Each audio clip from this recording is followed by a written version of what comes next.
ആറ്റുകാൽ പൊങ്കാല മഹോത്സവം 5ാം ദിവസത്തിലേക്ക് കടക്കുമ്പോൾ ഭക്തിസാന്ദ്രമാണ് ക്ഷേത്ര പരിസരം. ക്ഷേത്രനടയിലെത്തുന്ന ഭക്തർ ആറ്റുകാലമ്മയുടെ ഇഷ്ടവഴിപാടായ നാരങ്ങാവിളക്ക് വയ്ക്കാതെ മടങ്ങാറില്ല. ക്ഷേത്രനടയിൽ പൊൻപ്രഭയേറുകയാണ് ഈ വിളക്കുകൾക്ക്.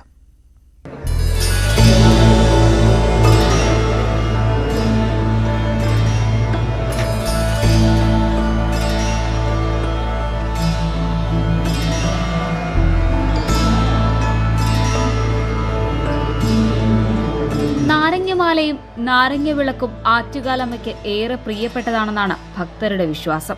നാരങ്ങയുടെ സത്ത് കളഞ്ഞ് തോടിൽ കുങ്കുമം ചാർത്തി തിരി തെളിച്ച് ദേവിക്ക് മുന്നിൽ ഉദ്ദിഷ്ട കാര്യസാധ്യത്തിനായി പ്രാർത്ഥിക്കും.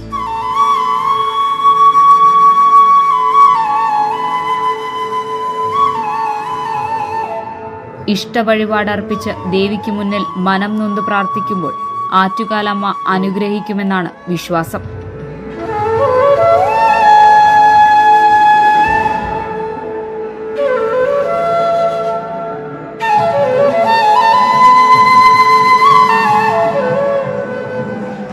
ഉദ്ദേശിക്കുന്ന കാര്യം എന്താണെന്ന് വെച്ചാൽ അത് പ്രാർത്ഥിച്ചുകൊണ്ട് അമ്മയുടെ നടയെ കത്തിച്ചു കഴിഞ്ഞാൽ അതിന് ഫലം ഉണ്ടാവുമെന്നാണ് വിശ്വാസം. അതുകൊണ്ടാണ് കൂടുതൽ പേരും അങ്ങനെ ചെയ്യുന്നത്. കോവിഡ് ആശങ്കകൾക്ക് വിരാമമിട്ട ശേഷം നടക്കുന്ന പൊങ്കാല മഹോത്സവത്തിൽ നാരങ്ങ വിളക്ക് വാങ്ങി ദേവിക്ക് മുന്നിൽ തിരിതെളിയിക്കാൻ നിരവധി പേരാണ് എത്തുന്നത്.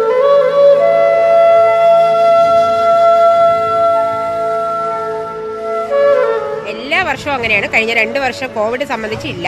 കഴിഞ്ഞ വർഷം ഉണ്ടായിരുന്നു, എന്നാലും ഇത്രയും ഇല്ലെങ്കിലും ഉണ്ടായിരുന്നു. പക്ഷെ ഈ വർഷം ഭയങ്കര ഗംഭീരമാണ്. ആറ്റുകാലമ്മയ്ക്ക് മുന്നിലെത്തി മനം നൊന്ത് പ്രാർത്ഥിക്കുന്ന ഭക്തലക്ഷങ്ങൾ ദേവിയുടെ ഇഷ്ട വഴിപാട് നടത്താൻ മറക്കാറില്ല.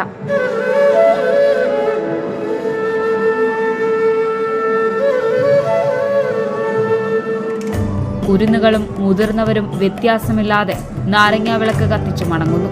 ക്ഷേത്രനടയിൽ ദീപാലങ്കാരങ്ങൾ ഏറെയുണ്ടെങ്കിലും ആറ്റുകാലമ്മയുടെ ഇഷ്ടവഴിപാടായ നാരങ്ങാവിളക്കിന്റെ ഭംഗി ഒന്ന് വേറെ തന്നെ.